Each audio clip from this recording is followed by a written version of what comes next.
Très heureux de vous retrouver une fois de plus, aimables téléspectateurs de Star 21 TV. Bonsoir et bienvenue dans cette grande édition d'information. À la une de ce qui fait l'actualité de ce jour, une nouvelle alliance politique dans le paysage guinéen.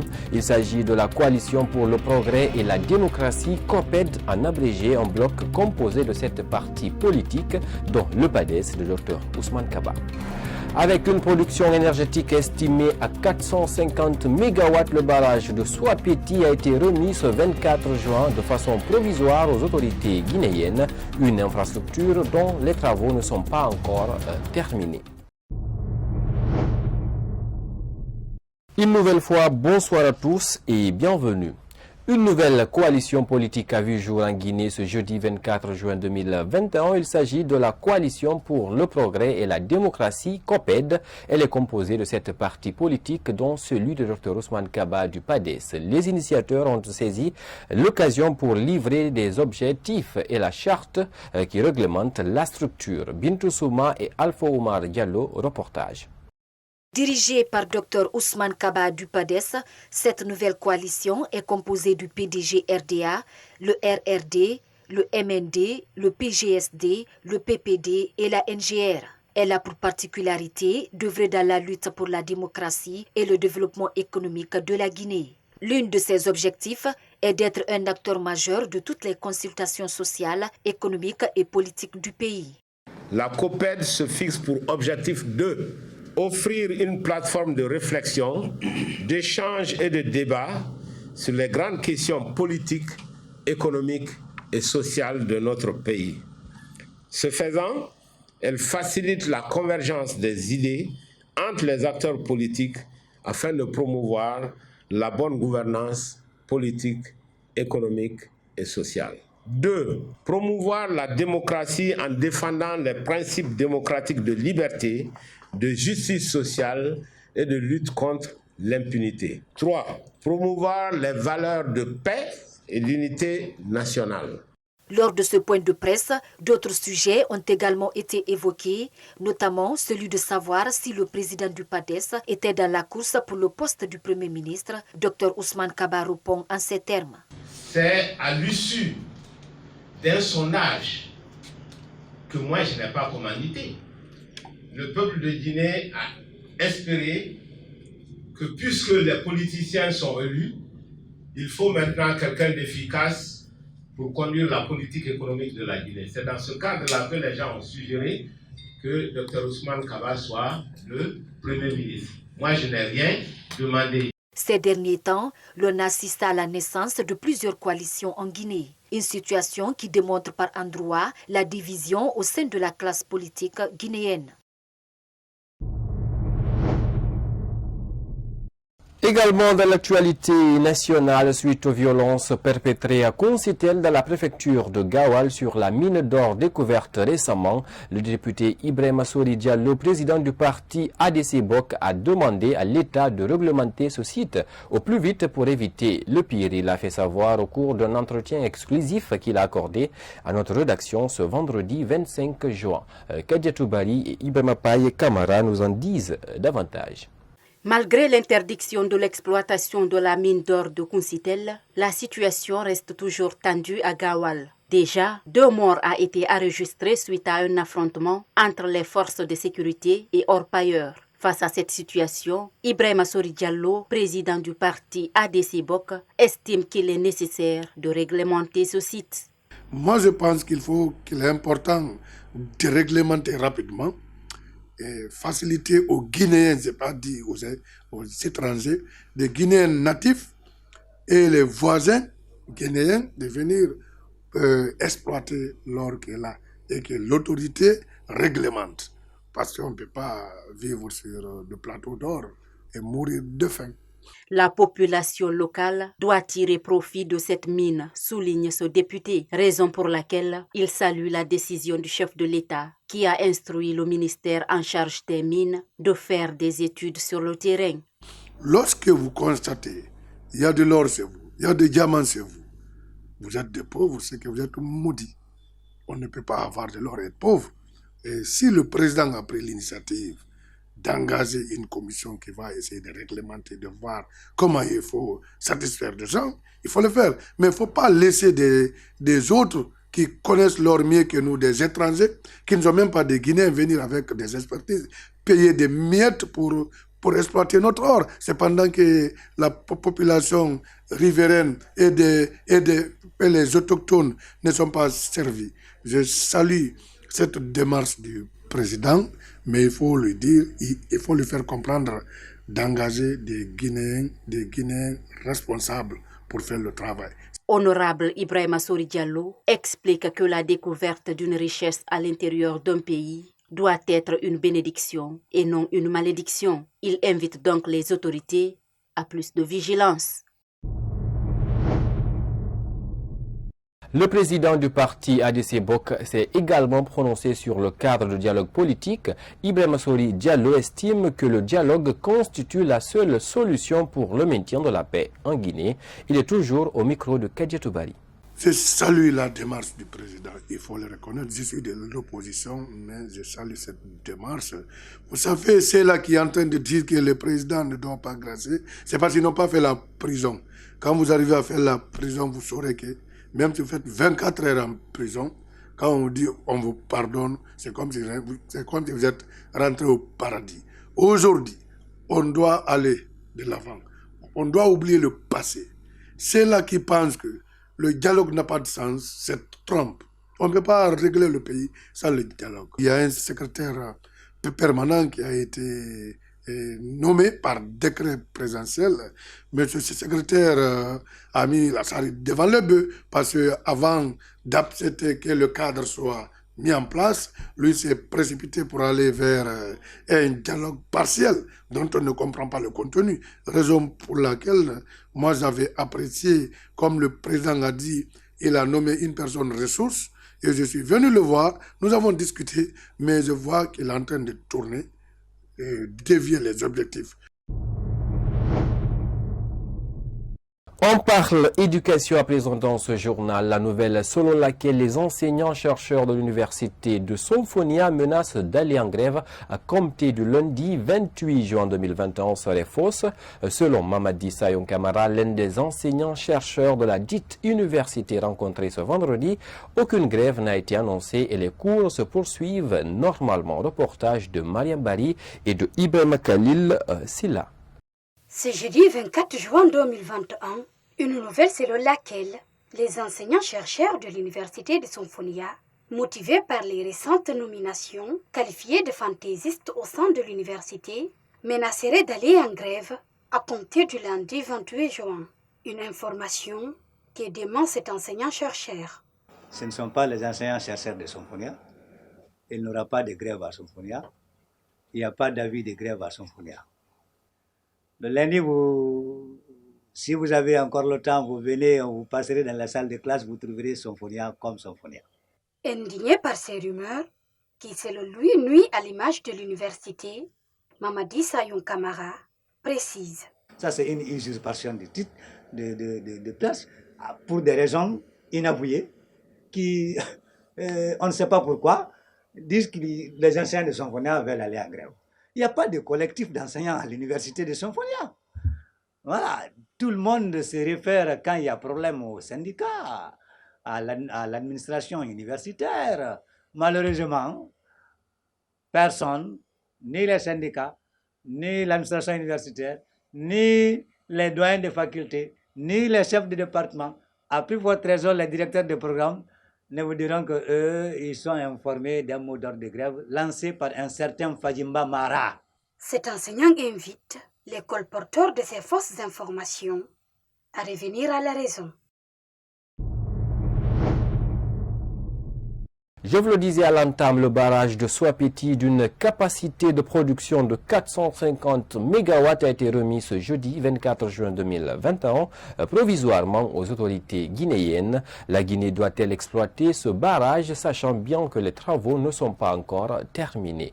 Des citoyens ont donné leur avis sur la question. Beaucoup craignent que ce barrage ne connaisse le même sort que Kaleta en 2014. Ils sont au micro de Mariama Kindi Bari et de Alassane Souma.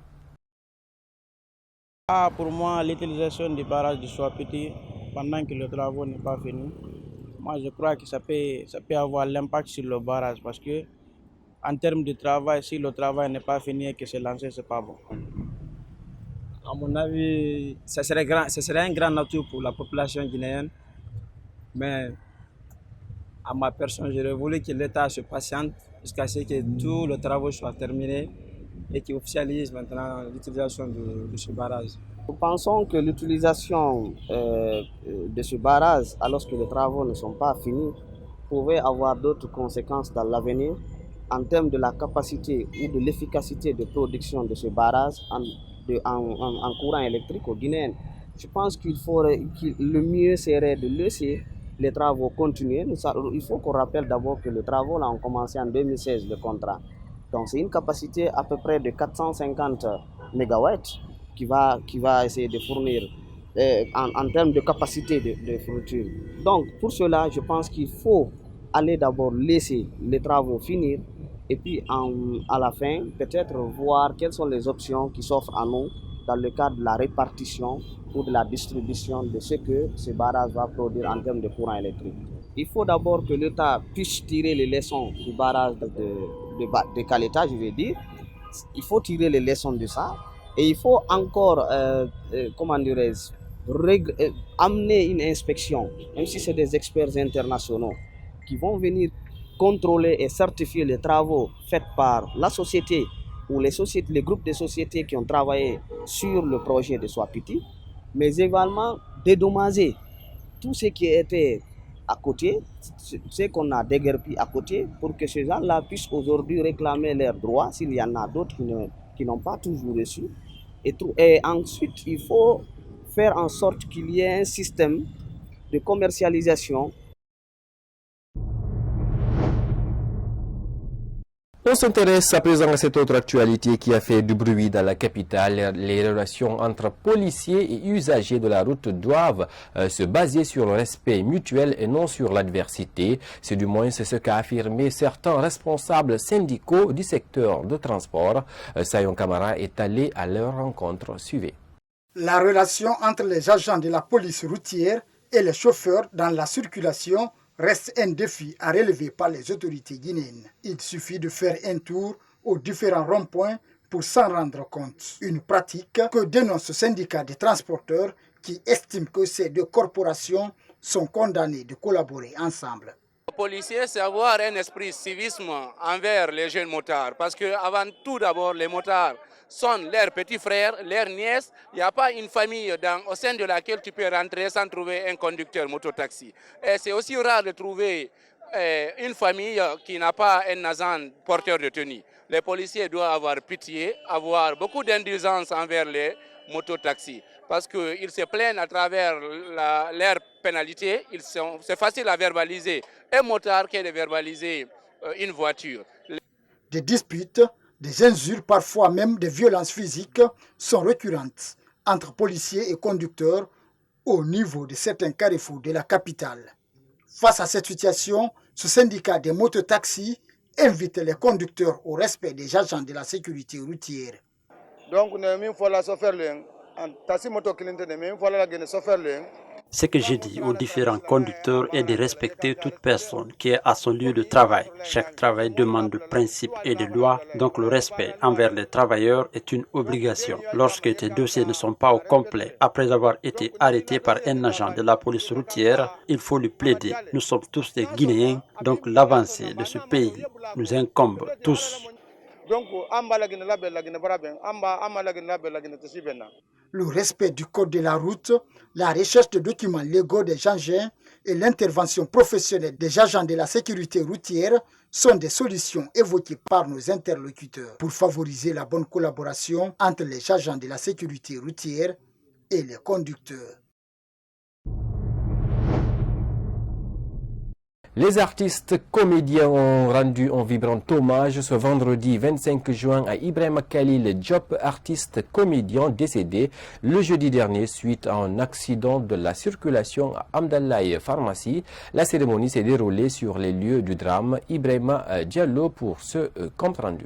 C'est par une minute de silence que les artistes comédiens ont entamé cette cérémonie d'hommage à Ibrahim Khalil Diop, artiste comédien fauché par un camion le jeudi dernier à Hamdallah. Ce conseil de quartier s'exprime avec consternation.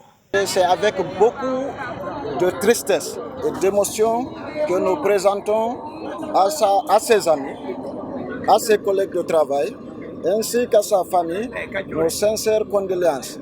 Sous l'émotion, la grande sœur de la victime témoigne. Il venait chez moi parfois, on causait là-bas, mais quand il venait, il me faisait rire il me faisait rire. En quittant vraiment, il me laisse dans les bras des gens en train de rire. C'était un comédien vraiment, j'étais très très contente de lui. Cet artiste comédien interpelle l'État guinéen à prendre sa responsabilité pour diminuer les accidents. C'est là aussi que nous devons interpeller l'État. En disant quoi? Que l'État doit savoir faire respecter ses demandes. En disant aux gros porteurs d'arrêter de circuler pendant les heures de pointe. Deuxièmement, demander aux gens qui sont en train de faire du taxi-moto, aujourd'hui, la protection du passager et même du chauffeur est aussi importante. La cérémonie a pris fin par la présentation d'une pièce de théâtre à la mémoire de la victime. Et on termine avec cet élément promotionnel dans le souci de respecter et de fidéliser ses abonnés à travers des images de qualité. Star Times, malgré qu'il diffuse l'intégralité de l'Euro 2021, se projette déjà dans le futur. La direction, par la voix de son responsable marketing, a annoncé la diffusion de plusieurs séries, films et autres sur le bouquet Star Times afin de répondre aux attentes de sa clientèle. C'est un public reportage signé Alfoumar Diallo. Comme prévu, la société Star Times diffuse l'intégralité des matchs de l'Euro 2021. Pendant qu'il n'a pas encore fini d'épater ses abonnés, elle entrevoit la diffusion de nouvelles séries et films pour fidéliser sa clientèle. Après ce rendez-vous continental auquel, d'ores et déjà, le responsable marketing s'est réjoui du bilan. La première des choses que nous pouvons retenir, Star Times a diffusé avec succès jusque-là l'ensemble des matchs sans aucun problème, sans rencontrer des difficultés techniques ou quoi que ce soit. Et en plus, nous avons connu un retour positif. Nous avons plusieurs formes de contenu qui peuvent intéresser toutes les couches sociales, à savoir les hommes, les femmes, les enfants. Pendant que les abonnés se demandent que vont-ils suivre avant la reprise des compétitions, notamment les championnats, autre nouveauté est que Star Times, à travers ses bouquets, a élargi son centre d'intérêt à toutes les couches. Vous savez, on a Novella F+, ensuite nous avons Novella F. Donc du coup, ceux qui sont sur un bouquet de super ou alors de classique peuvent aller sur Novella F+, et ceux qui ont un bouquet qui est smart ou alors basique, ils peuvent se rendre sur Novella F simple, c'est-à-dire Novella F. Ça, c'est juste pour ceux qui sont sur Smart et Basic. Mais pour ceux qui sont des clients se trouvant sur les bouquets supérieurs, ils peuvent accéder à toutes les deux chaînes en même temps. Mavia Toubari, responsable marketing, soutient qu'il est difficile de lister tout ce qui est prévu pour les abonnés en ces débuts de vacances. Néanmoins, il invite ses clients à rester fidèles. Nous savons que les gens auront tout ce qu'ils recherchent. Ce n'est pas tout. Là, ce n'est qu'un résumé, sachant que nous avons plus de 400 chaînes de télévision. Et on ne peut pas mettre tout ça, sinon vous risquez de passer une semaine ici. C'est comme quand vous avez dans votre téléphone 1000 musiques. Mais je suis sûr que quand on va dans la playlist des musiques les plus écoutées, on n'en trouve que 10, 15. Donc du coup, c'est ce qui a fait que nous avons passé par cette méthode pour mieux ventiler ce que nous avons et ce que nous avons prévu, ainsi que toutes les nouvelles séries qui doivent débuter et qui ont débuté et qui seront à la satisfaction de tous. À ce jour, la société Star Times est implantée dans 30 pays depuis plusieurs années. Après avoir assuré une première partie de l'Euro 2021 avec des images numériques, le responsable marketing a rassuré que toutes les dispositions sont prises pour permettre aux fidèles abonnés de passer de très bonnes vacances en famille. Voilà, aimables téléspectateurs, comment on se quitte au compte de cette grande édition d'information sur Star 21 TV que j'ai le plaisir de vous présenter. Excellente suite des programmes sur la chaîne du 21e siècle. Au revoir.